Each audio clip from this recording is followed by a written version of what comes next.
Now it's time to share my experience with English through theatre. But a quick pause. Ya habréis notado en la pantalla que teníamos subtítulos para las presentaciones en otros idiomas. I might. Pero bueno, es una mañana interesante, una mañana.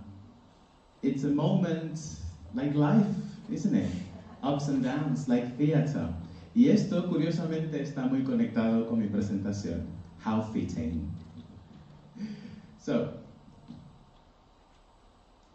well, theatre in education, how it all started. ¿Qué tal? ¿Cómo ha empezado esto? Well, it's an Erasmus Plus collaboration, and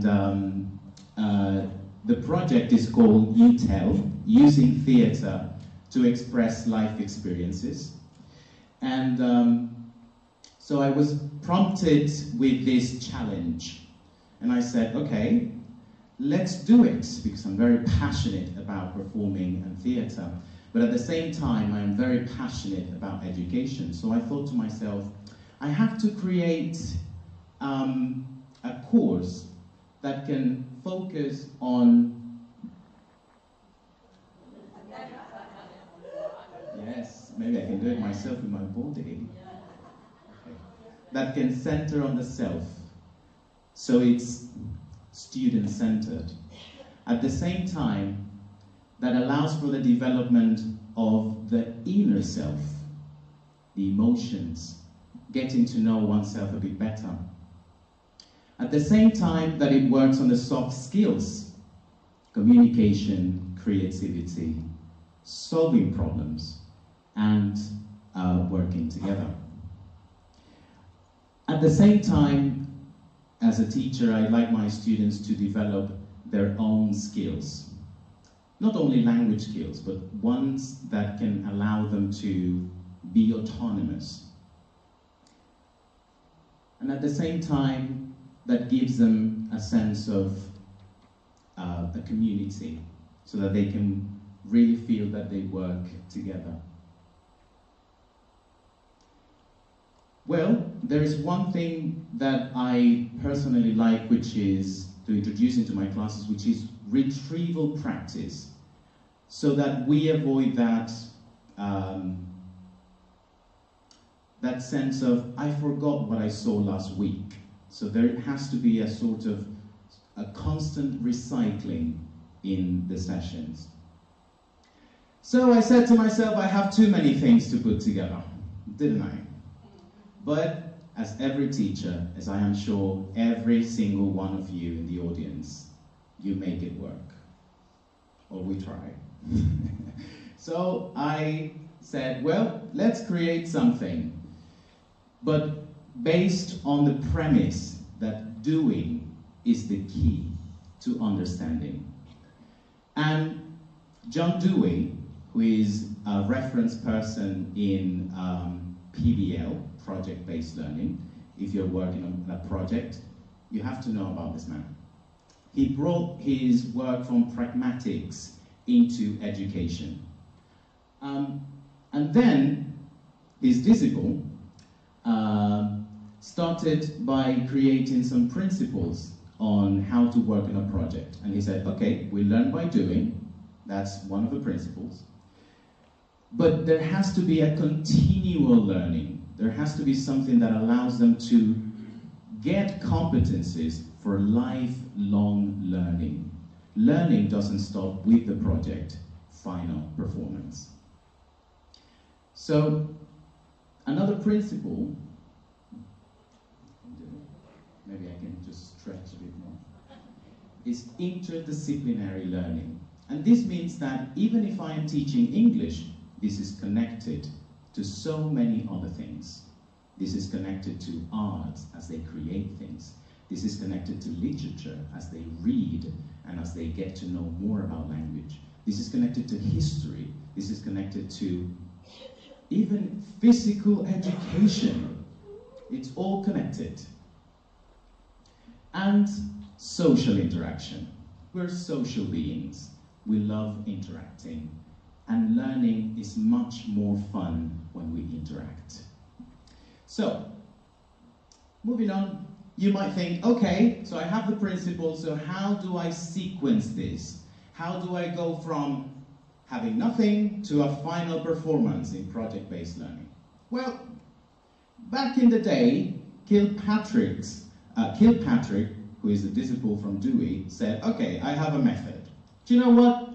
We're going to do a beginning that is going to be the purpose. We all need a purpose. We need to go somewhere. And then he said, we need a planning. You know, we need some planning. We have to say, okay, I'll need this, I'll need that. And then he said, well, we execute it. And finally, we have a judgment. We say how well it went. But we're teachers, right? We know that this is never a plan. We start in A, and we may go in a round circle to B, and then move on to M, and go back to J, and finally in Y, and we end up in the numbers, and we were working the alphabet, wasn't it? So, a more modern take on project-based learning, but now focus on language, is this one, from the University, well, I'll tell you the name of the university in a second. It's the University of Hawaii. It's a reference university in PBLL. Well, they said, well, there's a launch of the project, building knowledge, developing and critique, and presenting final products. But they added the revision, because we know that learning has to go in cycles. And at this point, I have to tell you, well, our real learning path, like what really happens, is something like this, isn't it? We have some ups and downs, we have to go back, we have to recycle, and it's okay, don't worry, you're gonna be fine. Well, I am here, I'm a testimony of that. So, and you will be too. So, one thing that we do need to take care of is aligning the elements in project-based language learning. So, the student outcomes must align with the tasks, must align with the content knowledge. In our case, which is language, the skills and the systems, remember that the skills, we know them very well, writing, reading, speaking, listening, and mediation, and the systems, which are grammar, vocabulary, and phonology. And some authors also talk about discourse. And finally, our dear competencies for lifelong learning. National Foreign Language Resource Center for the University of Hawaii. They have very good resources, by the way. So, English through theatre started with getting to know about influential people, like people's lives. Then we moved on to talk about how their legacy had an impact on society, and how we could get something out of them. Then we moved on to performing those one of these influential figures in history. And now we're moving on to using all that experience to create our own stories.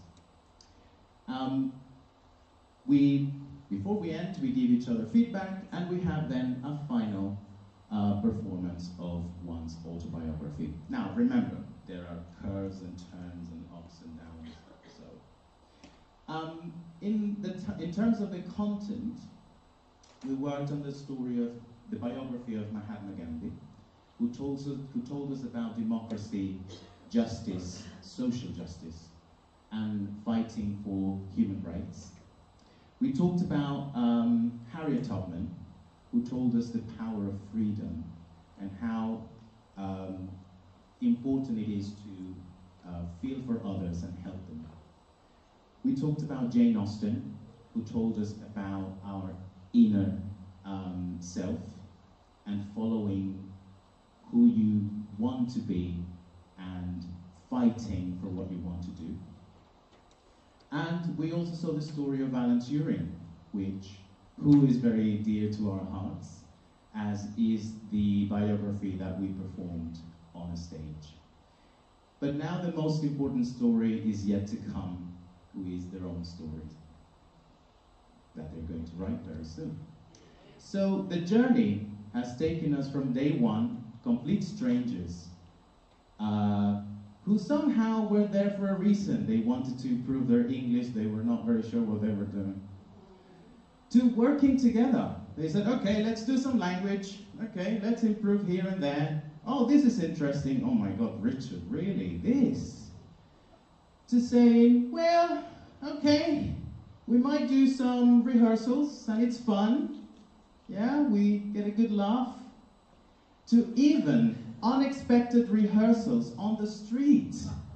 To say, let's loosen up. It doesn't matter if the people around us, if we don't care, right? To a day where there was a performance, and I created some monsters as they were thirsty for some audience's applause. However, our journey, as I said to you, continues.